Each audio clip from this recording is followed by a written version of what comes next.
Uh, dun, dun,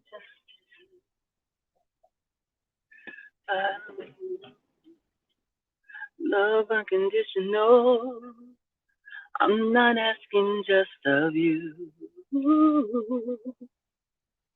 And girl, to make it last, I'll do whatever needs to be done.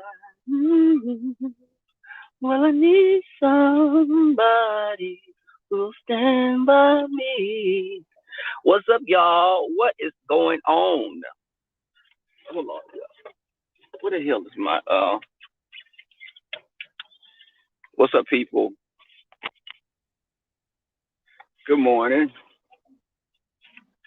I'm trying to see where my damn and why does it have to be way over here? Okay. Good morning, Kimberly Black.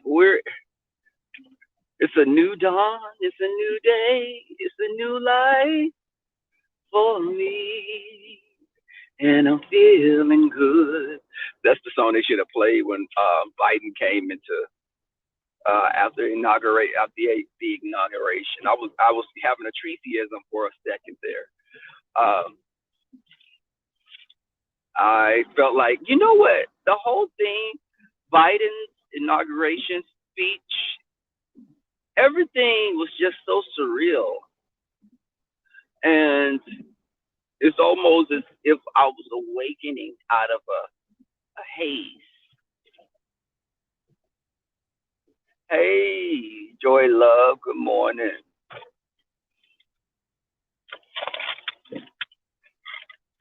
Good morning.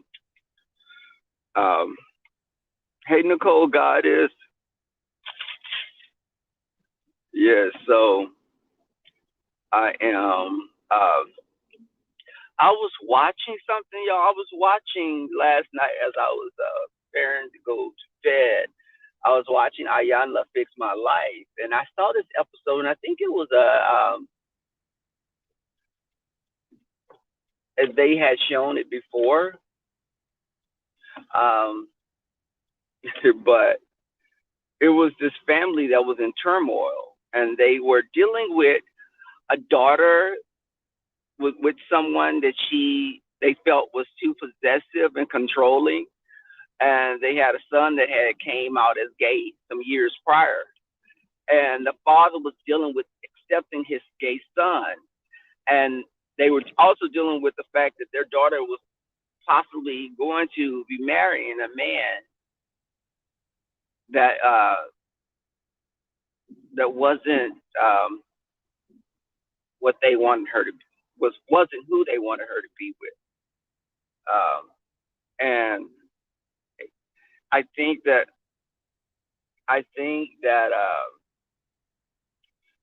just seeing that, and this boy, you know what, I shared some tears on this show because the son danced for his father, and the father had to love his son for who he was, who he is. This is your son.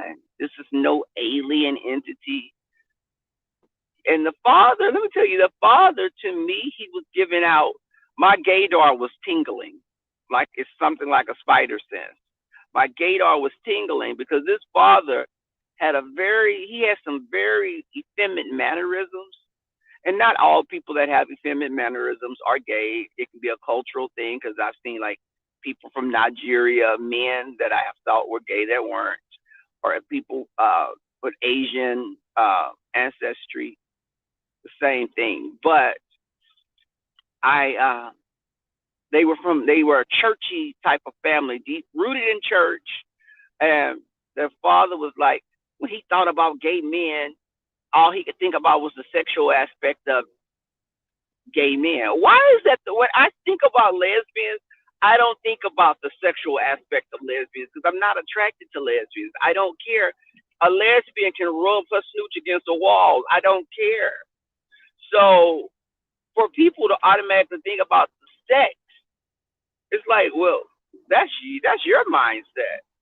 You're dealing with some inner demons. That's your inner demons. You have to exorcise. You need an exorcism for those demons in you, because who I sleep with shouldn't have anything to do with your relationship with me. And they were trying to, approve of the daughter and her boyfriend, and the mother told the daughter, I feel that you're just settling because you don't want to be lonely, because you feel that no one will love you because of your weight. The mother and father were dancers also. But when I saw that daughter, I was like, she's a full-figured gal. Is she still teaching this dancing class? I guess if Abby Miller can do it, I guess anyone can. But hey, Nicole Goddess, how you doing? Black Samurai, good morning. But I was thinking, like, that is so, it hit so deep, and I had shed tears because I just felt the hurt from the son. The son, your son wants just his father to love him, and you're thinking about because he's a gay person. Would you rather have and I've asked someone this before, would you rather have a gay son or a dead son? Because you're ostracizing your kids, and this happened in my family. I told this story before. I have a cousin, and this cousin came out as gay. Now, keep in mind, I love his mother. His mother was married to my uncle. I love his mother. And I felt it hits differently when your child is gay. You can have a gay brother, that gay best friend, gay uncle, but when it's your actual kid, it's a different ball game. But my cousin's mother, she, back in the days when we were younger, she would make comments to my uncle about me. Because she was one of those girls from the inner city. She had dated guys that were like thugs before my uncle. And my uncle was no Prince Charming either. But her idea of a man was a man that was hard-edged, a man that was thuggish, just a man that didn't show emotions, a hood dude. So her son being gay was everything opposite of what she felt a man should be. Now, seeing me, it was like she made little jokes to people that would get back to me. And unlike my cousin, I was very independent at a young age. I had my first apartment at 18, 19 years old because I felt like I had to escape. But with that cousin, his mother got different family members to talk to him, and she battled his sexuality for years. This boy got on drugs. He got on drugs and was out there bad. They found him laid up outside after a drugging binge the night before. A drug use, he binged on drugs, and he was. It's foggy this morning. I'm watching the street also, y'all.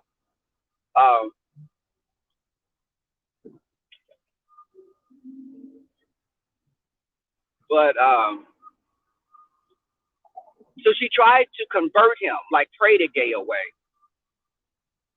It wasn't gonna work.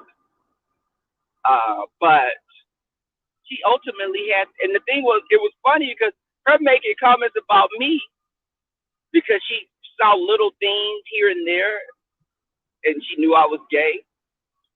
But when her son came out as gay, he kicked that damn door right off the hinge. He came out with some glittering, there's no place like home, Alice in Wonderland, fucking Dorothy, all of those women combined, my cousin was. So it was like, now you talked about the gays, the gay. You talked about the gay in the family that wasn't your blood relation, but now your child, your only son is gay. Now she has a daughter, and his sister is very accepting and a very loving person. But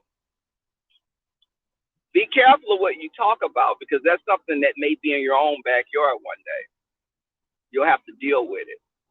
But hey, sis, Lindsay. But the thing is, you have such an issue, and it hit home because I remember friends going through that, being ostracized by their families.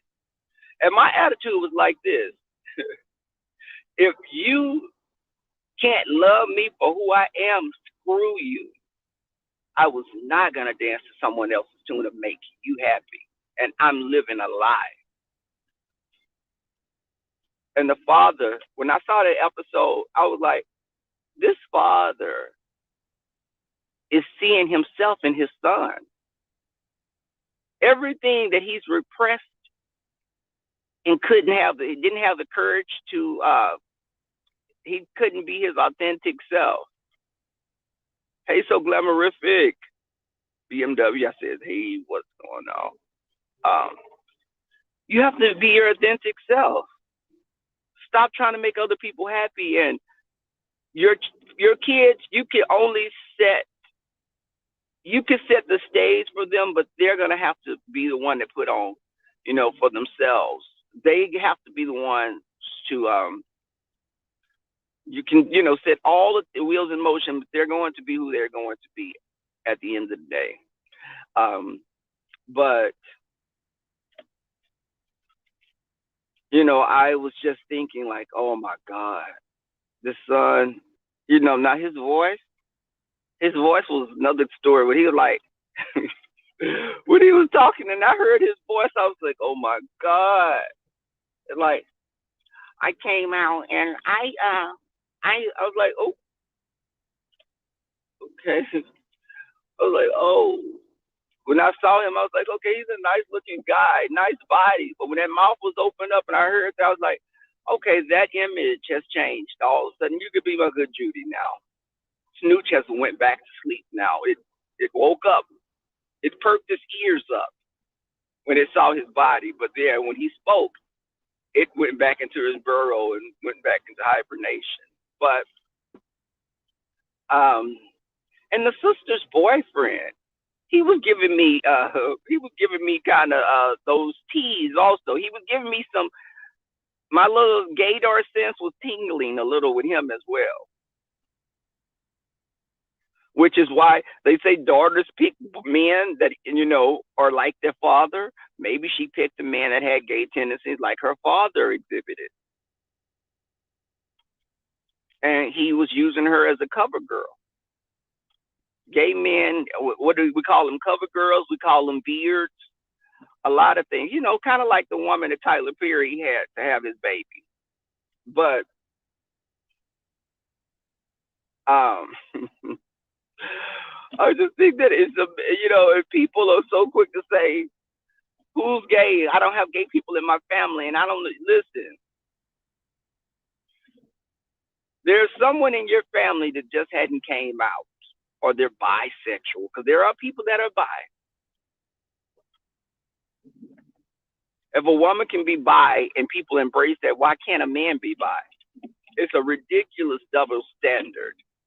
It's antiquated. It's definitely something that we should. There are men that identify. I was one of those people that talked about gay, bisexual men, and this was when I was a younger gay, and I was like, oh, child, he's family. But that wasn't, those people's stories were their stories, not mine to tell. And I told my father when I first came out that I was bi, and I knew damn well I wasn't bi. I was like, and it was almost, I said it like that to him to make it an easier pill to swallow, to let him just have some semblance of hope that I would get married, but it was, non-existent then. my gator always tingling. Yes, it goes off the Richter scale. But that's why I won't deal with anyone that's trying to battle their sexuality. I don't deal with trade. Now, have I been with trade? Sexually, yes, I've been with trade. But trade is like a woman dating a bad boy. They're a temporary means. They're a temporary distraction. That's it. You don't hitch your wagon to that. You have fun and you send him on his way. I have a couple of little Scooby snacks that I snack on every now and then, but I send them back. I jump in the mystery bed and I drive away, or they leave. You know, can't y'all saw little glimpses of my friend with the dreadlocks. He's been blowing up my phone as of late, trying to get back in the picture. But this whole possessive thing that he did with women, or he does with women, that doesn't work with me. Because he identifies as bisexual. Now I don't know how long ago it was when he was with a man, but it's funny when guys say they're bisexual, and the last time they were with a woman was in high school, and they're like 45, but they're holding on to that bisexual title. Now what the fuck? You bisexual? You got lucky on prom night, or you and your girlfriend in junior high felt each other up. You're not bisexual in any way, shape, or form. Hell, I can say I'm bisexual then. I mean, but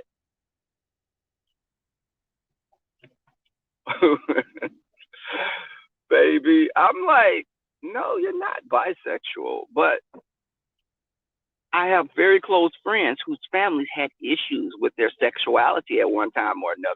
One of my friends told his daughter when she was an adult, and I told him, you should have had that discussion with her when she was of age to understand that there were people that were different in the world.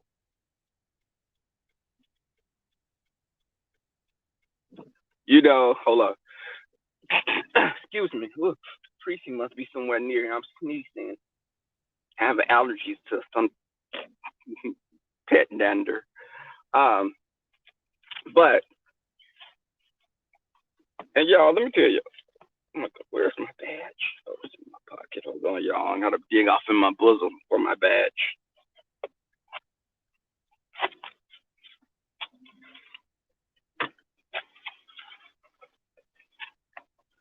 Have you ever wondered what you'd look like if you was the opposite sex? I always wonder, would I have big titties if I was a woman? I think I would want big titties. I know I'd want to have a fat booty, but I think I'd want to have big titties that I could always wear something that's plunging. I would be one of the women going to church and they'd be like, "Here that hoe come again."